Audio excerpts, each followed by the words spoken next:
It's the last place on Earth where horses outnumber people, where children ride some of the toughest races you will ever see. Home to a culture whose unique way of life is thousands of years old. A people who say they believe in the wind horse. But what do they mean?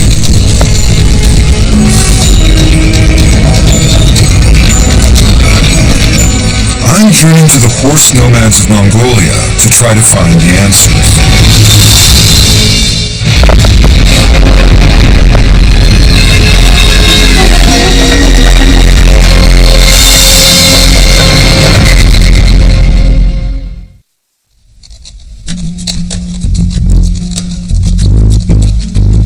As an anthropologist, my work takes me all around the world, and I've always been especially interested in the relationship between cultures and their environment, their plants and their animals. And there's one particular bond that I've always wanted to investigate, this primordial connection between people and the horse. What I've always wanted to experience and find out is how this ancient way of life survives in the modern world. There's only one place to seek answers to this question: Mongolia.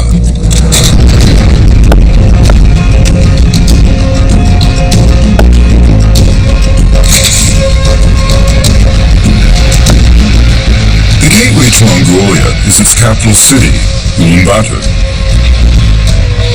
Its main square dominated by the nation's greatest hero, Genghis Khan. Flanked, of course, by warriors on horseback. All over the world, it seems, if you want to imbue a man with power, make a statue of him on horseback. Other monuments bear witness to Mongolia's 70 years of communist rule. It had a deep impact on the nomadic way of life. In 1921, Mongolia became the second communist state after the Soviet Union, and in the 1930s and 40s, a series of Stalinist purges attempted to eliminate all vestiges of religion. Thousands of monks died, and over 700 monasteries were destroyed. Communism also brought industrialization. Nearly half the population gave up herding animals and took jobs in the new towns and the mines. But despite these pressures, the nomadic way of life managed to survive. So Ulaanbaatar is really a 20th century creation. 100 years ago, it looked like this. A large nomad camp where Genghis Khan would have felt quite at home.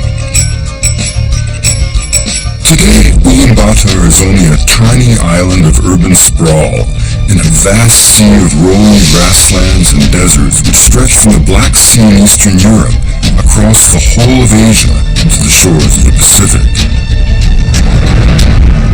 And somehow, despite all the pressures of the modern world, the horse nomads are still out there.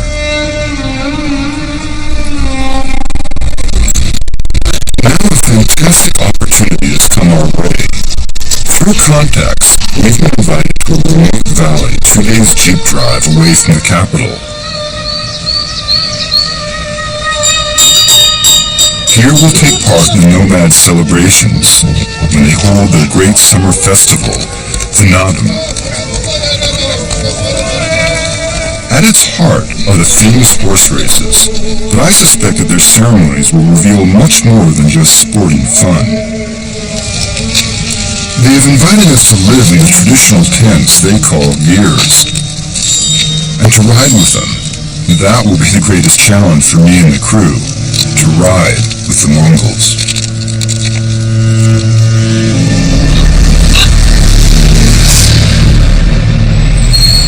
Hello. Kirk? Yes, I'm nice to meet you. Are you great? Yes, we did. Nice to meet you.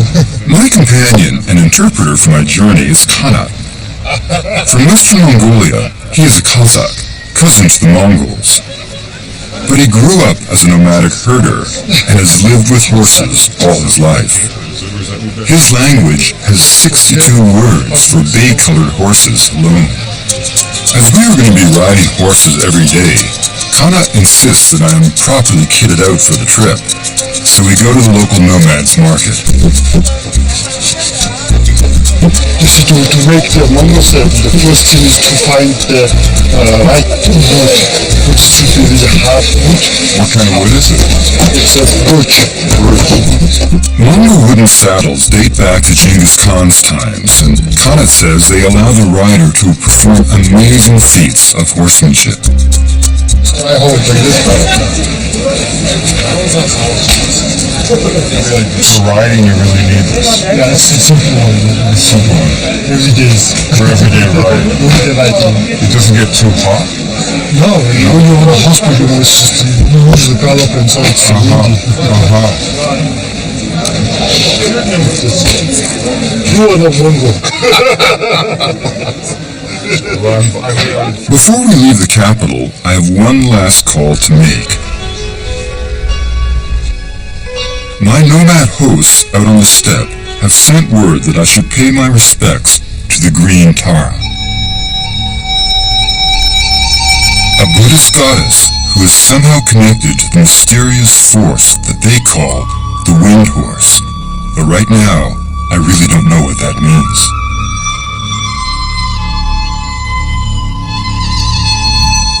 At last, all the prep is done, and we're ready to hit the road.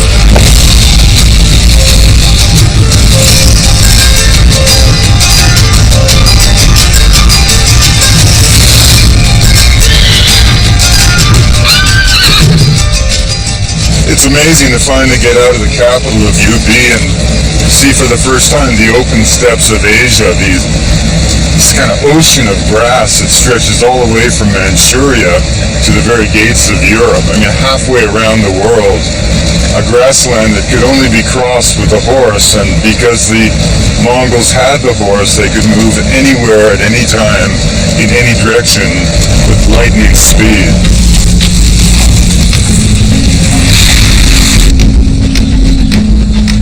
At the end of our first day's journey across the Mongolian steppe, we reach the capital of the ancient Mongol Empire, Karakorum, which many people know as Karakorum. Virtually nothing remains of it today, but I still feel deeply haunted by its past. You know, on a quiet morning here at Karakorum, the capital of the Mongol Empire, it's hard to imagine that there was a time when there might have been 150,000 mounted warriors sitting out on this plain on horseback just waiting for a command from one of the great Khans. In 1206, Genghis Khan, he became the king. Within 40 years, he had grandsons at the gates of Europe and Poland and Hungary. Another decade, he was attacking Hanoi and Baghdad. The Mongols conquered almost the entire known world, yet they kept it together with a system of communication that is almost baffling. They had over 10,000 staging posts across the empire, each of which had over 400 horses, 200 horses ready at all times to carry messages across the empire. It took only 2 weeks to get a message from here, the capital of Karakorum, all the way to Damascus, 3,500 miles away, overland, all because of this amazing animal. It was really from here that they set out to build the world. Here in the ancient Mongol capital, my guide Kanak has arranged to give me my first lesson in riding Mongol horses, which are surprisingly small. So let's sit down the hospital and then I will teach how to ride. Just a little, okay. Good. So you can learn easily how to ride. Sounds very different. Yeah. So you just do it with left hand. You have to like left hand. Yeah, use the left hand. So and right. In this hand, if you want to use it, you will use it. And so it's like in Western riding where you neck rein the horse. Yeah. So in other words, if you want to go this way, It's same. Same. I would say it's like more cowboy way. Let your horse feel free. Let your horse feel free. You hold the halter a long time. Make your horse just nervous. Yeah, nervous and lazy. Lazy. To make free. And just little kick. Yeah, that's right. And when you stop, it's another. Just push up. I need help. You see, the saddles can get pretty sore at the end of a... It's okay when you will just walk like this. Yeah. If you gallop. Gallop, lose your eggs.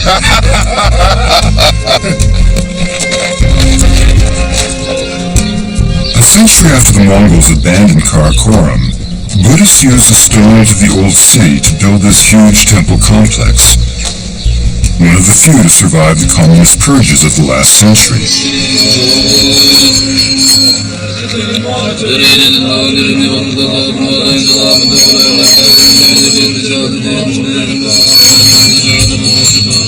From the head monk, or lama, I learned that in Mongolian Buddhism, as in Greek mythology, the horse is a messenger between man and the gods, and thus the true spirit of freedom.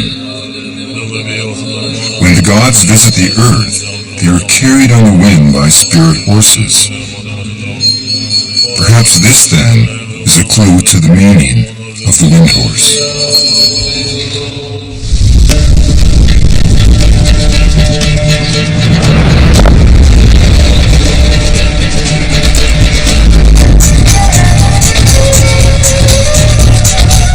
After 2 days driving across the Mongolian steppe, the crew and I reached the end of the road. From here we go onto dirt tracks in Russian jeeps belonging to our hosts, the nomads of Bunkan Valley in Arhangai province deep in central Mongolia. At last the modern world is behind us. No more power lines, asphalt or bridges, just a timeless world of rivers, mountains, larch forests, and rolling open steppes. It's early summer, the season that the nomads devote themselves to their favorite sport, horse racing.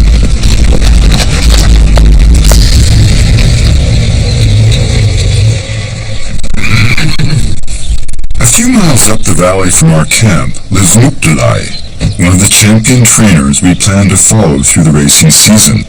Mukdalai? Konak tells me his name means infinite ocean. Right. Great deal. Wonderful to see. Thank you so much. Are they ready to race? Always Mukdalai invites us into his tent, called a gear.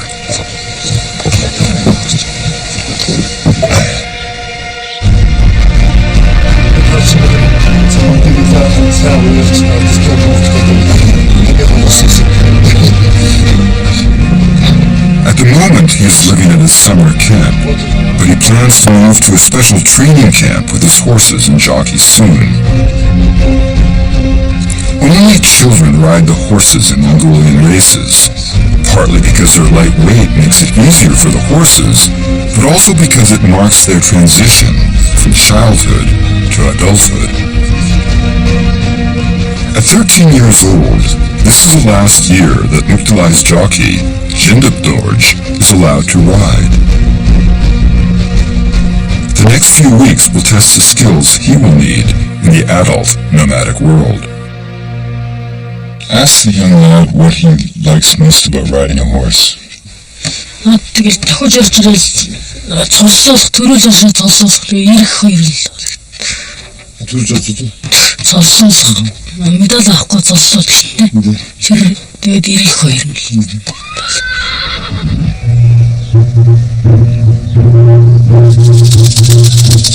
These good horses we're seeing here that are going to run in the Nada, will they be the offspring of other horses that had raced in the Nada? I mean, are these sired by very good racing horses? For example, the stallion father was a good racing horse. And then to make this style of, he bought the human horse, put the strong human horse, and make a mix with this good style of, and then he got this style. Selective breeding maintains a gene pool of the strongest and fittest Mongol horses. Mukdalai's champion horse is 8 years old and at his prime. He has only been beaten once. Though the nomads don't name their horses, I took one look and branded him the champ. He is small by our standards, but he's built of pure steel. It's all right. Yeah, no, much stronger.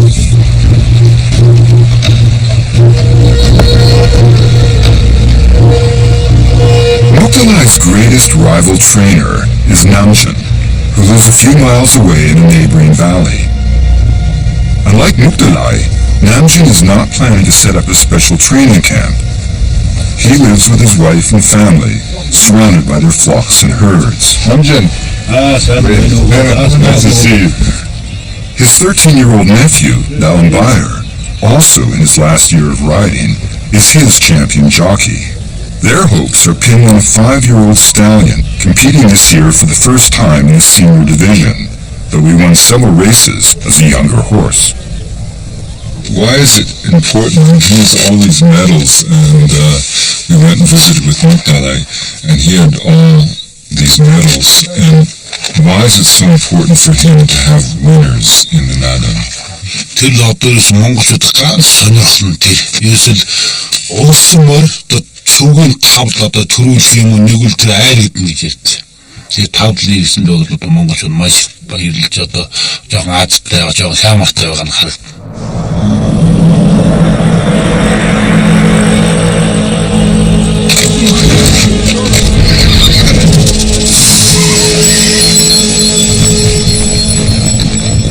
The next day, Mukdalai and Namjin decide to pit their champion stallions against each other for the first time. This is just a practice run to test their fitness, but there's still tension in the air.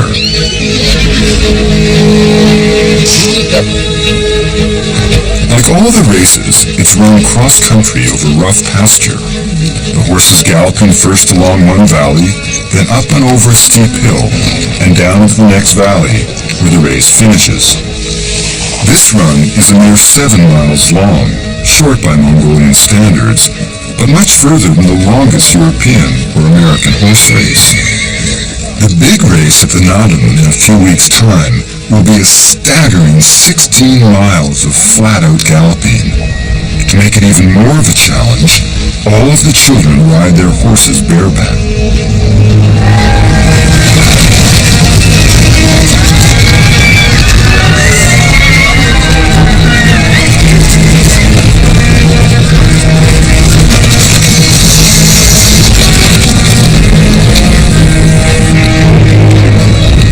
Champ and Jinduk Dorj in the all-yellow colors hit the front by the halfway mark. But Namjin's horse with Dalin Bayer is hard on their heels, pressing the Champ all the way. As they battle it out, they seem almost to be flying, like the winged horses of Buddhist legend. In these practice races, there is no marked finishing line. The horses just keep running until they reach their trainers.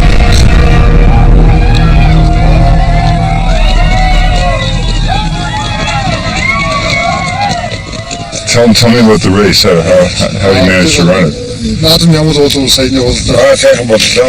really nice. It was good? Yeah, it was good.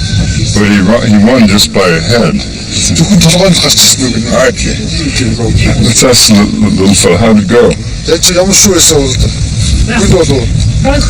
Not bad. Not bad? Did he always know he was going to win? No. Tell us about how it was. Did you start off ahead, or were you waiting till the end to catch up? How did you pace your run?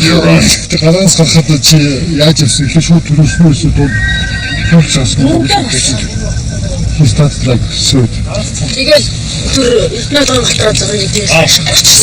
Тэр ардаас ингэ ирсэн. It was like first and second. For all the race, or almost all the race? Almost, yes. Congratulations, my friend. I was a little Congratulations.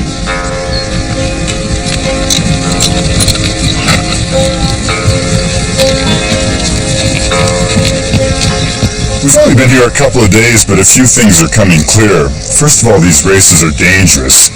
Riders can and have been killed. Injuries are pretty common. Just yesterday, we saw a young girl tossed from a horse and she smashed up her face pretty badly. These kids are tough, and toughness is what made the Mongols great.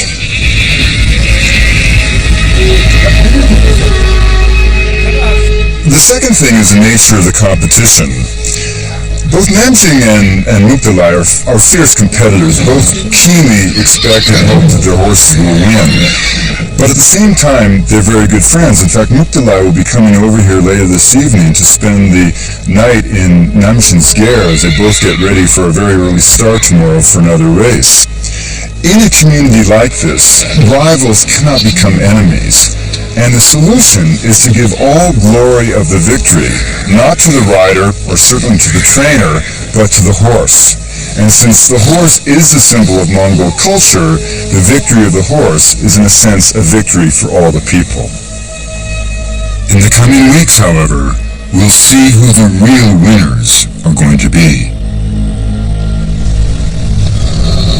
As the time approaches for the racing to begin, Mukdalai moves down the valley to his training camp. Every object in Mukdalai's gear has its place on the wagon, and they all fit together perfectly. As Mukdalai's older sons hitch up the massive oxen, Jinda Dorj rounds up the horses and drives them down the valley. In less than an hour, the camp is all set to move. Every few weeks in the spring and summer, Mukdalai must move his flocks and herds to fresh pastures. Ox carts, handmade entirely of wood, even their wheels, need no gasoline and can reach many places where trucks can't go. Mobility really is the key to sustaining this lifestyle. For Mukdalai, his gear is not just home, it's a model of his universe. At the top, the air vent represents the sun. Its rays the roof beams below. The walls are the mountains which hold up the sky, and the floor is the earth, the land we live upon.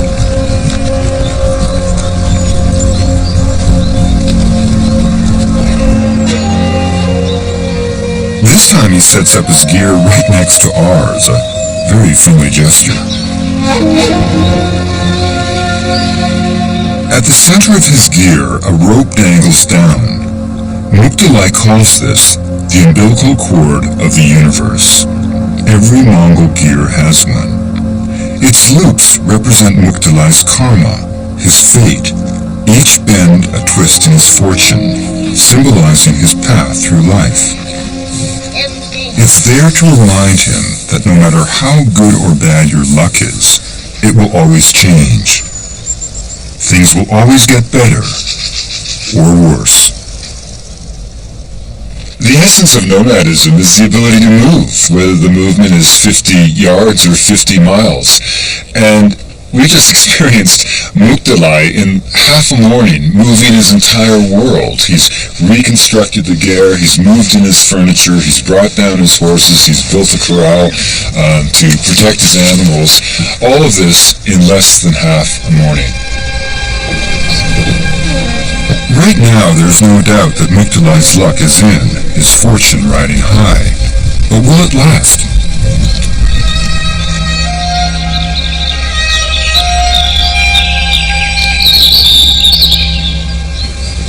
A fortnight before the big race is scheduled, the riddle of my mystery visit to the Buddhist temple in Ulaanbaatar is solved. It seems that the green tar goddess, whose painting I had seen, can channel herself into living women. Tara is a saintly figure whose vocation is to bestow blessings and bring good fortune. She says she does this by nurturing Hemor, Windhorse, the legendary spirit force I keep coming across.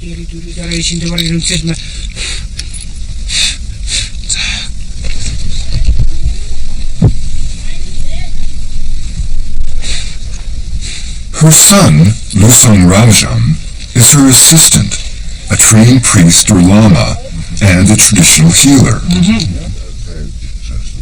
Both Muktilai and Namjin believe that their blessings will bring them luck in the races. Then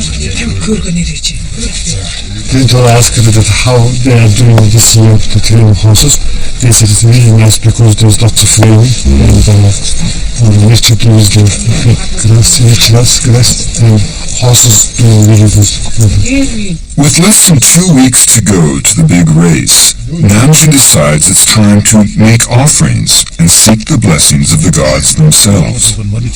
Namjin said he's going to this sacred mountain to ask God to give him the wind horse or even for his horses and to win the all small levels which will happen in this summer about it.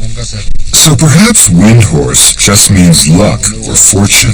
You obviously need plenty of it to succeed in the races. Though I, for one, am not going to trust my luck entirely. Heading into the mountains on an unknown horse, it seems like a good idea to wear a helmet. As we set out on a 3-day pilgrimage, Namjin explains that the journey will strengthen all wind horses.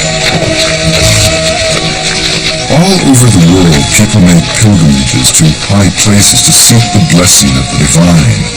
Many believe that mountains are home to the gods. Here in Mongolia, Buddhist beliefs in divine beings seem to have blended with older shamanistic traditions which place the spirits of nature in direct touch with the people. And their horses are a part of this. As they say, their wind horses link the people to their gods.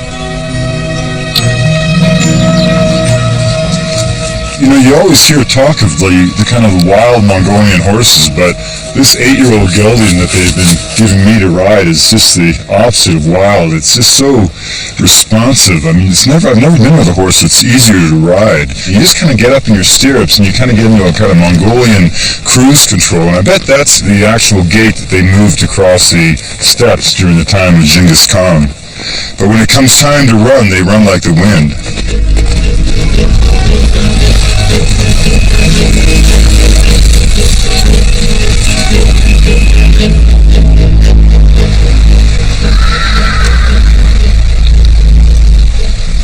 Overnight, on our journey to the sacred mountain, the weather has really closed in.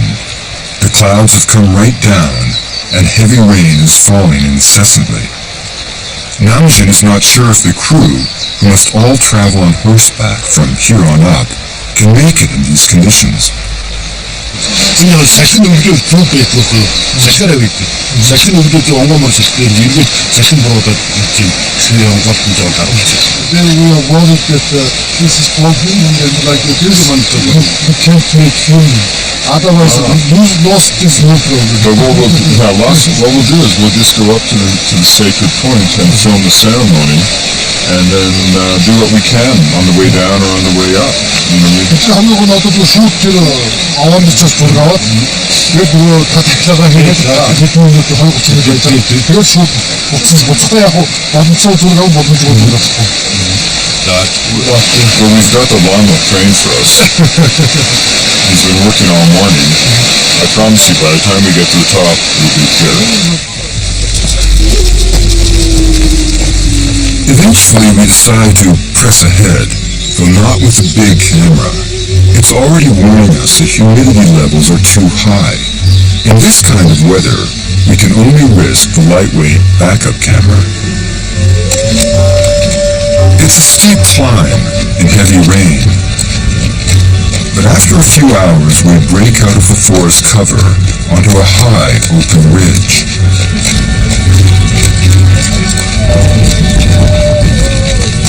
At the summit, a pile of rocks and branches marks the shrine, known as an oval. As the pilgrims circle it 3 times, they cry out, inviting the gods to join them.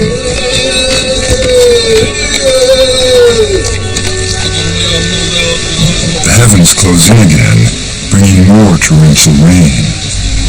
Now, though, the ceremony has begun, and cameraman Alphonse and director Howard decide that we must film it, even if our sacrifice to the mountain gods will be the camera itself.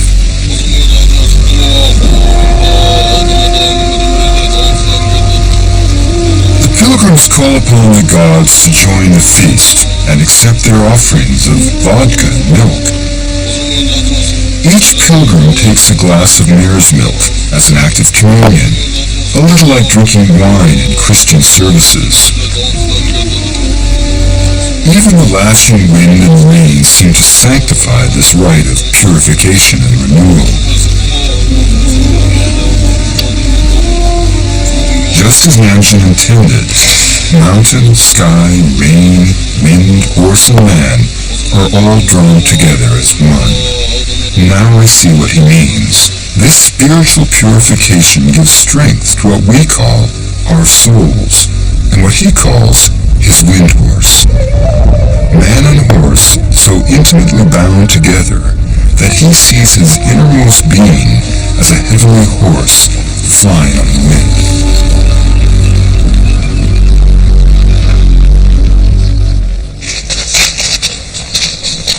My friends in the valley here tell me that it makes the mountain and river gods happy to see the horses race, and that's a big part of the spirit of the Nadam. But it also reflects the extraordinary relationship between the people and their landscape. Respect for the environment here is literally seen as a religious duty, to the extent that it is totally prohibited to pollute any of the rivers with any foreign substance. One isn't even allowed to bathe with soap in these beautiful rivers.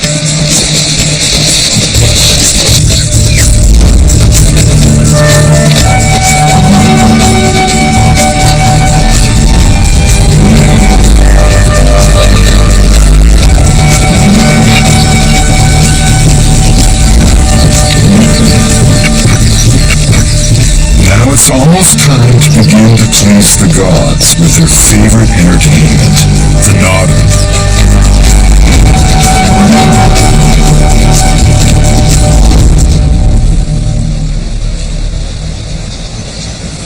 As the big race approaches, training is intensifying in the valley. Mukdalai wraps his horses in sheepskins and thick blankets and works them hard. When the blankets come off, the horse is drenched in sweat, which he then scrapes off. One of his training secrets is to taste the sweat. If it's salty, the horse is not yet fit. Once there is no salty taste, the horse has reached its peak of fitness, so timing and a little luck is all. How do the horses go? What's the sweat? Good sweat? Did you taste it? Well, I'm too good. Oh, good. I thought we could do it. Too early to do. It's first sweat. First sweat.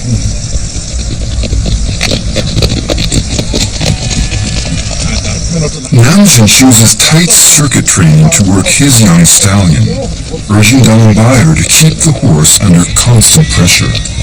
Has Nanjin's horse stallion ever beaten Mukdalai's? Таны язгууд Мукдалайгаа зүгтгийг төлөвлөсөн үү?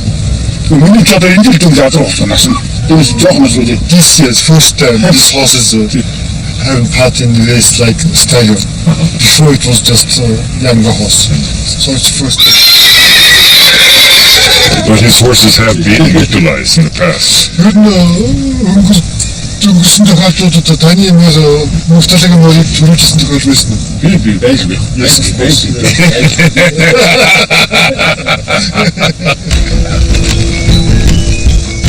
Once the training session is over, the horses return to his corral, where his 5 brood mares await him. Namjin has carefully selected his best mares for the stallion to optimize the gene pool of his racehorses. The summer months are the busiest time of year for all the nomads. As the yaks and horses produce surplus milk, it's time to churn butter, make yogurt and cheeses, and to produce dried curds which will tide the people over the harsh winter months. But food's not all they make from the fermenting yak milk. Using a simple homemade still, Muktalai is keen to show me his favorite dairy product, milk vodka as he calls it. It's a kind of Mongol moonshine.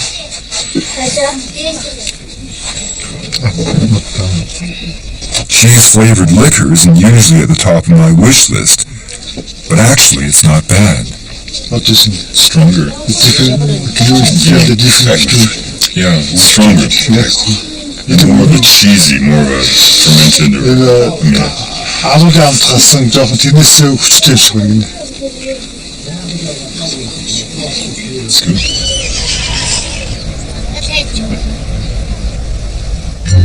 There's no doubt about it. Without horses, these people could not survive out here on the steppes. Watching Muktalai's family and herds, I come to realize what lies at the heart of the bond between man and horse. The horse is both herder and herded. In the wild, stallions herd their harems of mares, so domesticated horses know instinctively how to herd other animals. That's why Muktalai can send a 4-year-old out to gather the flocks in the evening. The horse knows exactly what to do. Muktalai tells me a man on horseback can herd 5 times as many animals as a shepherd on foot, and cover vastly greater distances to find new pastures. But he can only do that with the help of the horse. It's this shared instinct to herd which binds man and horse together.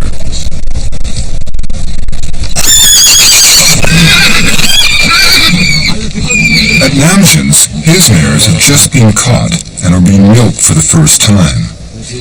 The Mongols consider mare's milk the finest food in the world. They say if you drink it for just 1 week, it will give you strength for the entire year to come. So while the male horses give a man the power to travel, herd his flocks, and even race, the Mongol man's inner strength is sustained by the mares, mothers of the herd.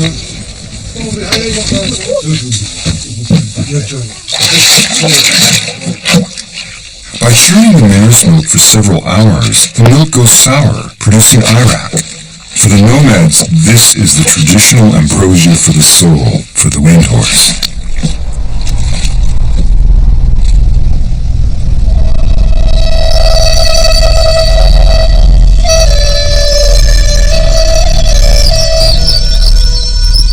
But life out here on the steppes today is not always determined by tradition. You know, the other day, Najim kind of on the spur of the moment decided to put on a new race. And before you knew it, people had assembled from all over the valley. And I asked him how he managed to communicate. And I guess I was expecting some kind of Mongol Pony Express. And he simply pulled out his cell phone and he said, "I made a call." And you know, we get so hung up on this idea of the modern versus the traditional, when the real issue is the right of free peoples to choose the components of their lives. The goal isn't to freeze cultures in time, but to find a way that all peoples can benefit from the genius of modernity without that engagement having to demand the death of their way of life.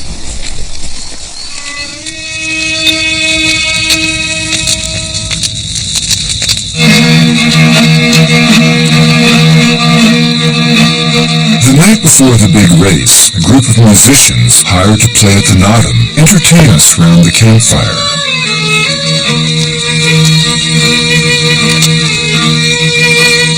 Their haunting melodies are played with horsehair bows on horsehair strings.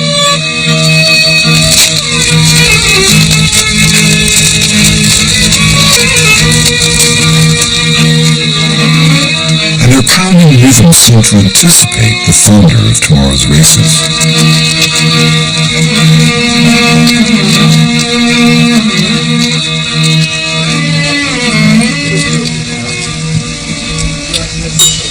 Finally, the day of the big race has come.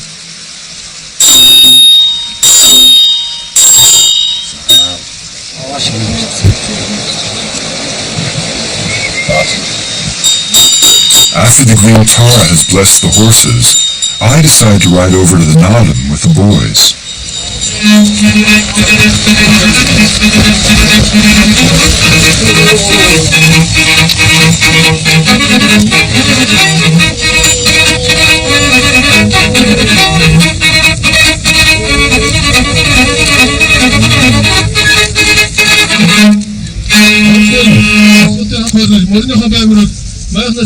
The Nodam is not just about racing. It's a fun occasion for everyone to enjoy displays of traditional skills.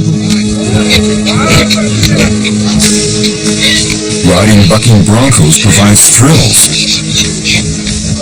and spills. This is also how men break horses for riding.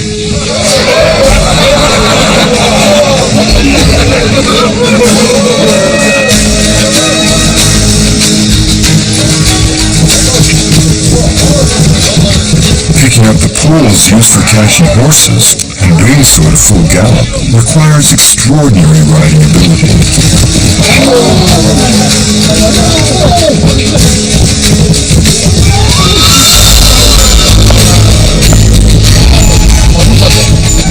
And this is where the wooden saddle comes in.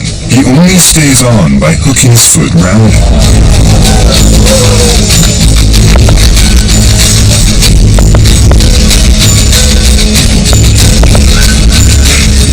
Wrestling is also an extremely popular national sport. Legend has it that long ago, a woman once beat all the men at a competition, so now the men must wear open-fronted costumes to make quite certain that that won't happen again. This is all good fun, but what everyone is really waiting for is the big race. It's a good turnout today, with more than 20 horses competing against Jinduk Dorj, as always in the yellow colors, and the champ in the stallion's race. Some horses have been trucked in from 50 or more miles away, so we really don't know what's going to happen. The race is a 16-mile flat-out gallop in a straight line, not on a circular track. So a jeep herds the horses and jockeys down to the starting point in the next valley. They'll be traveling at around 30 miles an hour once they get going.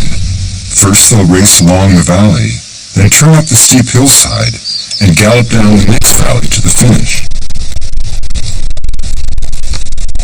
We aren't sure if our Russian jeep can keep up with them on such rough ground, but our driver thinks he can make it.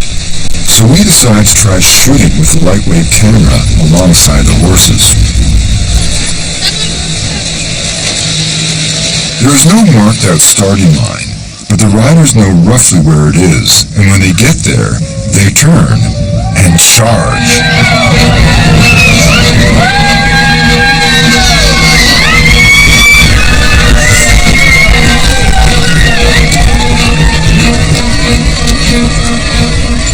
The champ and Jinduk Dorj get a good break at the start, but in the early stages, the race is not going all their way.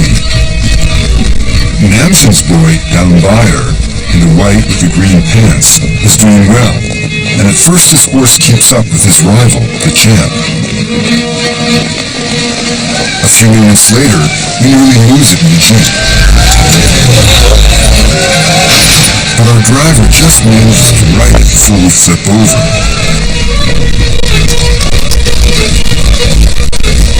The champ's sheer power starts gradually to grind away at the opposition.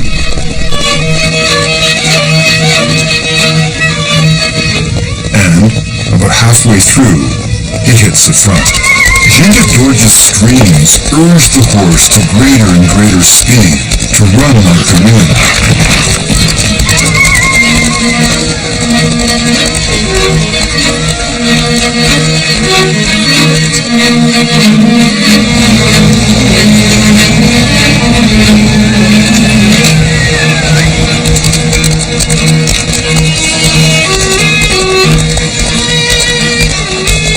Nanjing's horse keeps up at first and reaches third place. But then disaster strikes as he drops his whip.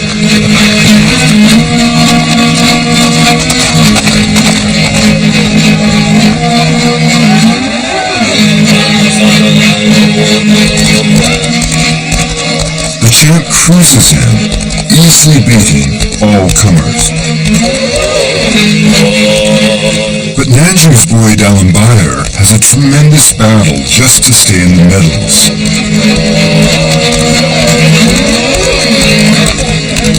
Desperately holding on to 5th place at the finish. Сайхан болж байна. Арийн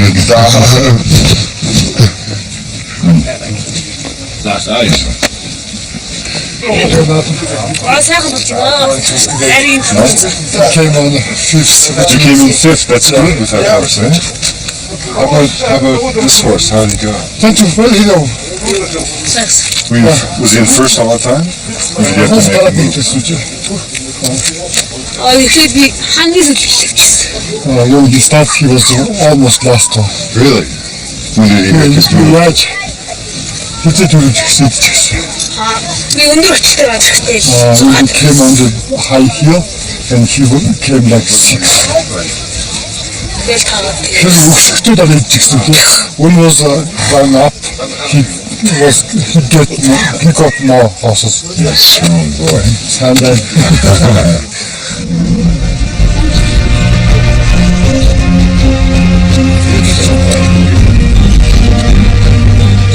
The Green Tar presents the first prize and a check to Muktilai, along with a bonus gift, a traditional Mongolian horsehead fiddle.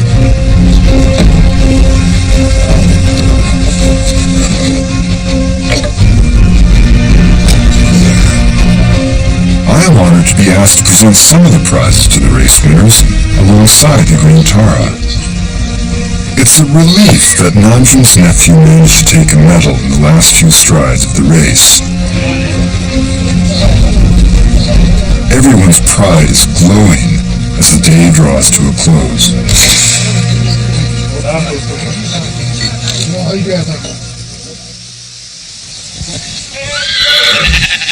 The Native is a race and a celebration. It's all about competition, but it's also about community and regeneration.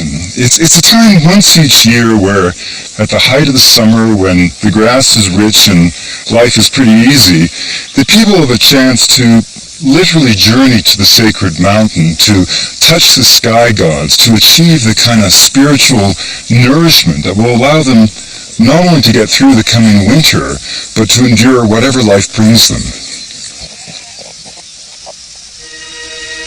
And life is about to bring a cruel twist in fate to one of our closest friends.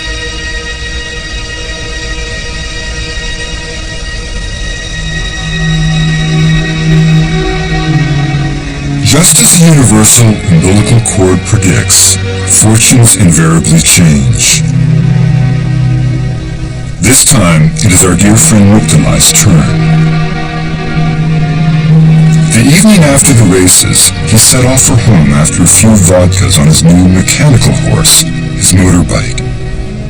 Hitting a patch of slippery mud, the machine slid out from under him and snapped his leg in 2 places. His friends took him to the local hospital, but he insisted that he return home to have his legs set by the Green Tar's son, the Lama, a healer long experienced in bone setting and tending to the sick. He was confident that he had set the broken bones right. Muktilai's toes were warm, so his blood is circulating properly. The Lama's next task is to repair the spiritual damage. Muktilai's earth karma has been unseated, he explains. So to redress this, he recites mantras over 50 pebbles, one for each of Muktilai's years.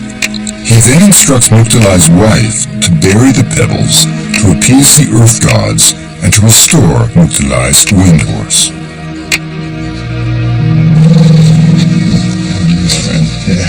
I couldn't believe my friend's luck had changed so drastically. 아이고, Just foot there. драйгосна. To the Lagos country.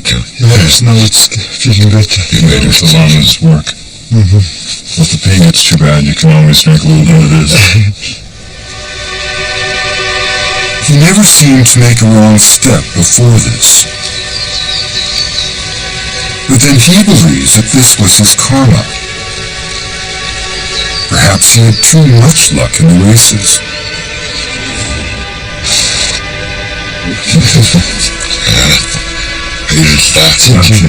Thank you for everything. Thank you so much. We'll sneak over and drink a little bit of the vodka with him later. 조금 미스터.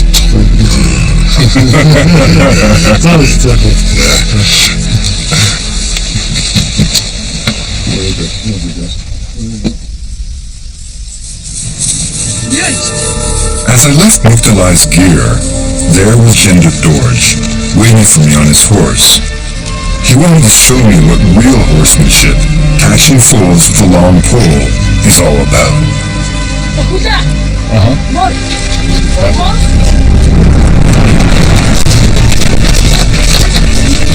As my time here comes to an end, I realize that the answer to the question I began with was staring me in the face. How could an ancient way of life survive in the modern world? The answer is simple. The horse. Without the horse, this way of life could never have been, nor could it exist today.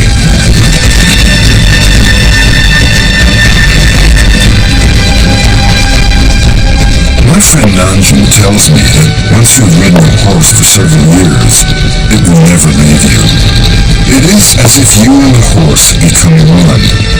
So that must be what he really means when he says that a person's soul, his deepest inner being, is his wind horse.